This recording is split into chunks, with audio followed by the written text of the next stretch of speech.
दोस्तों, नेपाल दुनिया के कुछ चुनिंदा देशों में शामिल है जो कि आज तक किसी का गुलाम नहीं बना। जी हां, 1814 से लेकर 1816 तक इस देश के राजाओं की लड़ाई अंग्रेजों से हुई थी, लेकिन नेपाल गुलाम नहीं बना। दुनिया के सबसे खूबसूरत देश में से एक नेपाल की बात ही निराली। और अगर आपको नेपाल हिंदुस्तान से जाना है तो वीजा लगवाने की भी जरूरत नहीं है।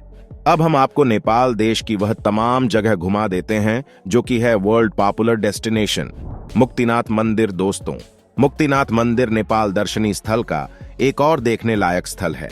मुक्तिनाथ घाटी में यह मंदिर स्थित है। यह मंदिर भगवान विष्णु को अर्पित है और इस मंदिर में शालिग्राम शिला या शालिग्राम पत्थर की पूजा की जाती है। हिंदू धर्म के अनुसार शालिग्राम शिला में भगवान विष्णु का निवास माना गया है और इसीलिए इस पत्थर को काफी पवित्र माना जाता है। इस मंदिर को पंगुड़ा वास्तुकला से बनाया गया है।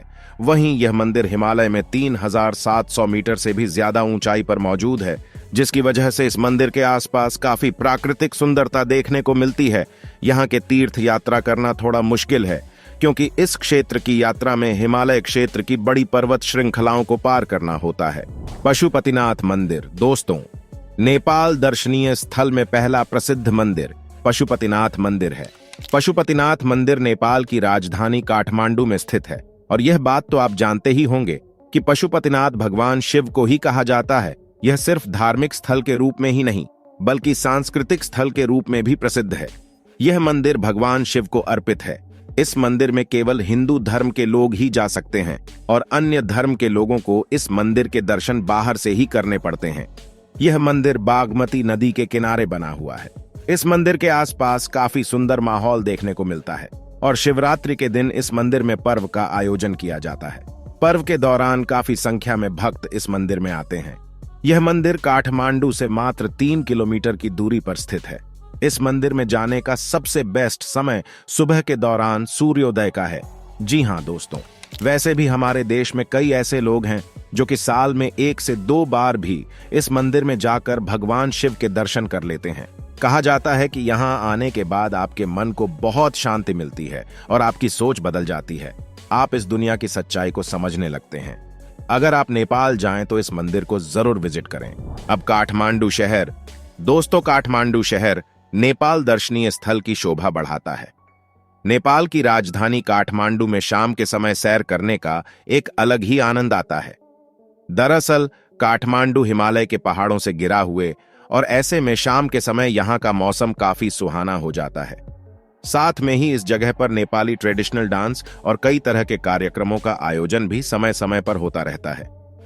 काठमांडू में आपको शॉपिंग करने के लिए भी काफी कुछ मिल जाएगा। काठमांडू नेपाल का बेहद ही खूबसूरत शहर है। दोस्तों, साथ ही इस शहर में आप सनराइज का भी मजा ले सकते हैं। कहा जाता है कि सुबह सुबह जब धूप खिलती है तो यहाँ का नजारा बेहद खूबसूरत होता है। साथ ही अगर आपको नेपाली खाने का शौक है और यहाँ के खाने का स्वाद लेना चाहते हैं तो आपको एक से बढ़कर एक रेस्टोरेंट भी मिल जाएंगे। दोस्तों, इस शहर की सबसे अच्छी बात यह है कि यह ओवर क्राउडेड नहीं है, यानी कि आपको कभी भी ऐसा नहीं लगेगा कि आप भीड़ भाड़ का हिस्सा है। तो नेपाल आप जब भी जाएंगे आपको इस शहर का दर्शन तो करना ही पड़ेगा, क्योंकि दोस्तों यहीं पर सारी फ्लाइट लैंड करती हैं। भगवान राम का ससुराल यानी कि जनकपुर। दोस्तों, रामायण की कहानी तो सबको पता ही है। आपको पता ही होगा कि भगवान राम का ससुराल नेपाल का जनकपुर है। जी हां दोस्तों, जनकपुर नेपाल का प्रसिद्ध धार्मिक स्थल है और यह नगर प्राचीन काल में मिथिला की राजधानी माना जाता है। यहाँ पर प्रसिद्ध राजा जनक थे जो सीता माता के पिता थे। दोस्तों, आपको बता दें कि आज भी हमारे देश में मिथिला की जय जयकार है। बिहार के कुछ जिले जैसे कि दरभंगा और मधुबनी मिथिला का हिस्सा है। आप जनकपुर जाकर मां सीता के महल के दर्शन कर सकते हैं। दोस्तों, जनकपुर में आज भी वह धनुष वैसे का वैसा ही रखा हुआ है जिसे तोड़ने के बाद भगवान राम की शादी माता सीता से हुई थी। अगर आपको रामायण से प्यार है तो जनकपुर में आप रामायण के हिस्से को जी लेंगे। माता सीता के दर्शन आपको मिल जाएंगे। Sagarmatha national park. दोस्तों, सागरमाथा नेशनल पार्क भी नेपाल का एक बड़ा पर्यटन स्थल है जो उद्यान नेपाल दर्शनीय स्थल में 4 चांद लगा देता है। सागरमाथा नेशनल पार्क बेहद ही सुंदर जगह है और इस उद्यान से माउंट एवरेस्ट को भी देखा जा सकता है। जो लोग माउंट एवरेस्ट नहीं जा सकते हैं वे लोग सागरमाथा राष्ट्रीय उद्यान से माउंट एवरेस्ट को देख सकते हैं। इस पार्क में आपको कई तरह के पक्षी और जानवर देखने को मिल जाएंगे। इस पार्क को प्राकृतिक विश्व धरोहर स्थल का दर्जा भी प्राप्त है।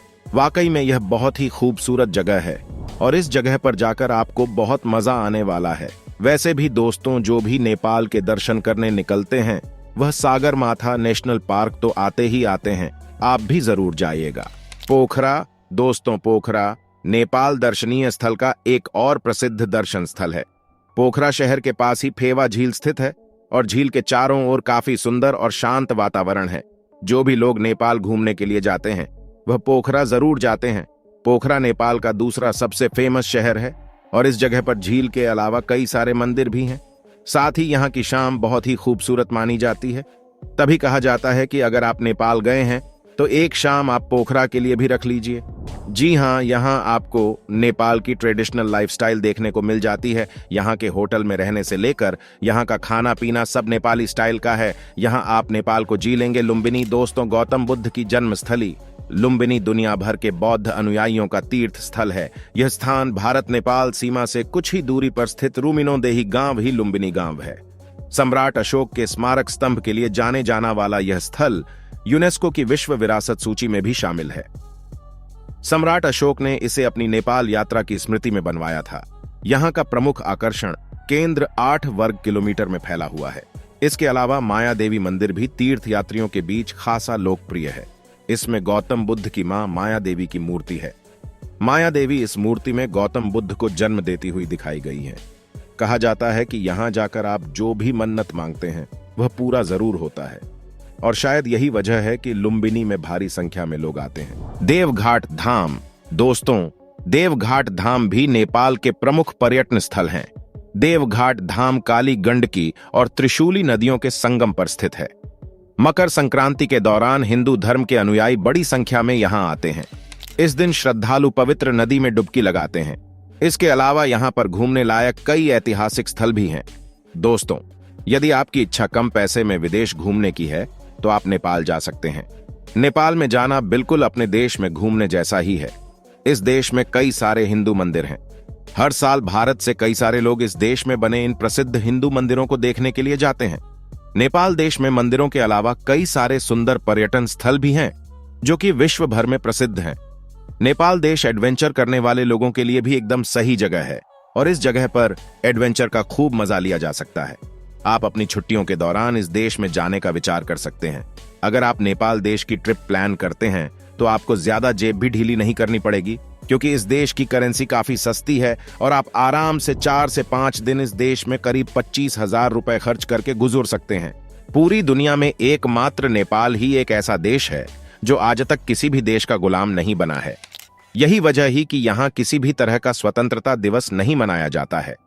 अगर आपको लगता है कि नेपाल पर्वतारोहण के लिए प्रसिद्ध एक छोटा देश है तो गलत नहीं है, लेकिन शायद आपको जानकर हैरानी होगी, लेकिन देश के राजधानी शहर काठमांडू में 15 किलोमीटर के दायरे में 7 यूनेस्को विश्व धरोहर सांस्कृतिक स्थल हैं। इसे लिविंग कल्चरल म्यूजियम के रूप में भी दूसरा नाम दिया गया है। इसके अलावा नेपाल में यूनेस्को द्वारा 4 मान्यता प्राप्त विश्व धरोहर स्थल है जो इसे सबसे ज्यादा विरासत स्थल वाला देश बनाते हैं। दोस्तों, नेपाल देश 14,03,350 स्क्वायर किलोमीटर में फैला हुआ है और क्षेत्रफल के मामले में यह दुनिया का 93वां व सबसे बड़ा देश है। उम्मीद करता हूं कि आपको हमारा यह एपिसोड पसंद आया होगा।